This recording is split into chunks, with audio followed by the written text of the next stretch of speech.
So we decided to get this grill here. So what's unique about this one is it has an aluminum cast top. We got some pictures here of the features. So it is made out of aluminum, looks like, because it says cast aluminum lid, and I'm thinking maybe it's just a lid, not the whole thing. Then we got stainless steel burners, push ignition, so that's nice. Okay, and the bottom part here is cast iron, and also it does have a thermometer built in. And by the way, here are the dimensions, which is 15 inches tall, 28 inches wide, and 20 inches deep. So the box is a decent size. You can see the propane tank there, but it's not huge. Alright, so let's get this thing open. And judging by the top over here, it looks like we're gonna have some assembly required. So I guess they want us to read this stuff. It does come with this manual here, but I'm sure we can figure this out. So it's packed pretty well. There's really nice hard corners on each side. So here we have a handle we'll have to put on. Looks like knobs. And there we can see the grill. So it looks like it's pre-built. We just have to put the handles on and the knobs. So yeah, that looks like everything for the box. So it's plastic wrapped. Wow, check out that gauge. That thing's pretty big. It's actually quite nice looking. Nicer than I thought it was going to be. So it does have the hose that comes out of it for the propane connection. Go ahead and see what's under the lid here. Alright, so there's more stuff under here. And there's some foam here. Okay, so this is the probe for the temperature. Looks like here we have our feet, so we do have to assemble some stuff here. And then the platform itself here, it looks like it's in two pieces. So I'm guessing this is a cast iron or something, but this is the cast aluminum here, because this is very heavy. And so under that we have the stainless steel burners. So the tops here are stainless steel, the covers. That's nice. Hopefully they'll survive a little longer than a year. They seem pretty thick. Well, that's a good sign. And the burner itself is also stainless steel. We've got some foam here in the back. But yeah, it looks pretty good overall. I'm gonna get these feet out and see if we can put them on here. Alright, so there's a few things in here. It looks like we got another stainless steel guard for something. Or maybe that's for the drip or something. Okay, this probably goes in here. There's a hole there that it covers. That's probably where it goes.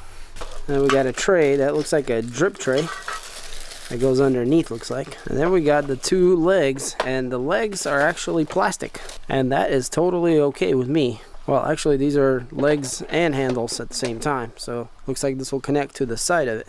And there are some bolts here that are included to assemble the two ends. You guys kind of can see where the bolts go right here. So these are all the bolts that are included. So we got 4 on each side for the feet.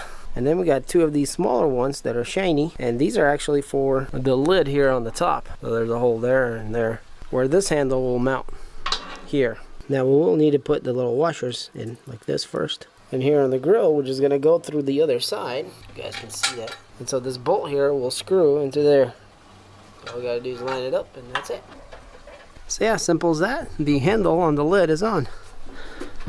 Very nice. Alright, so for the next part, we're just going to grab one of our legs here, and we're going to line up these things that are sticking out right into here, into these holes, and it should line up perfectly. Then we're going to grab our bolts. Yeah, so one side's done.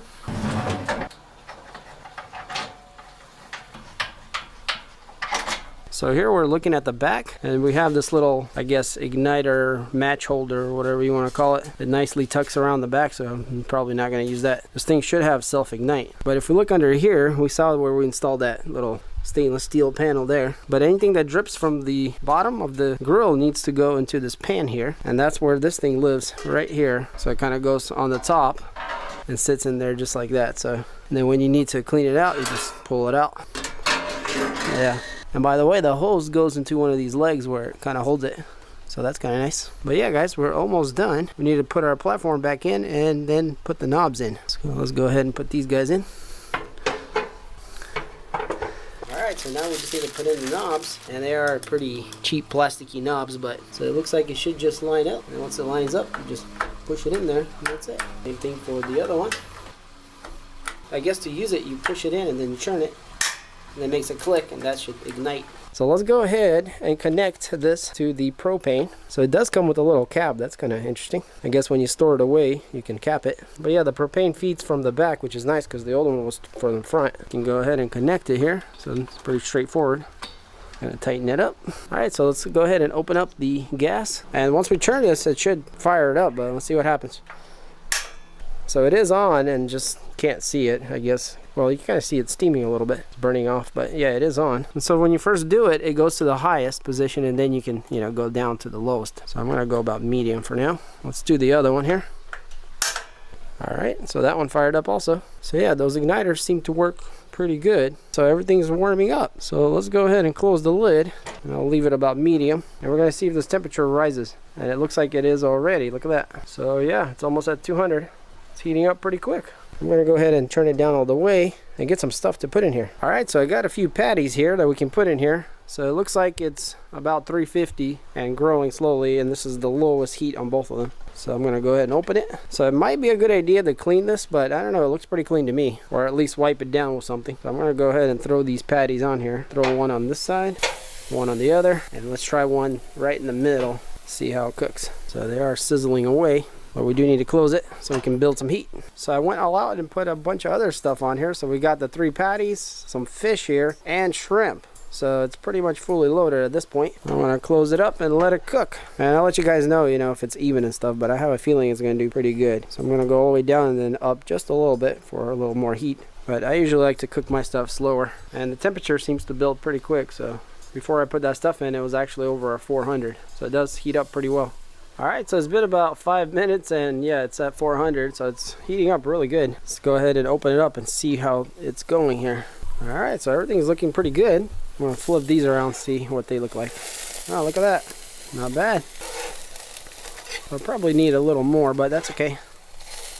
Okay, so if you guys can see that, we got a pretty big cold spot right here on this corner here. Because we can see that it's cooked here, but not on the edge. So yeah, it's not perfect. There is a pretty big gap between the burner and this corner. That's probably the reason. Yeah, I mean, overall it's doing pretty good. So I guess for a portable grill, it's totally fine. Let's see the shrimp here. This should be the hottest area.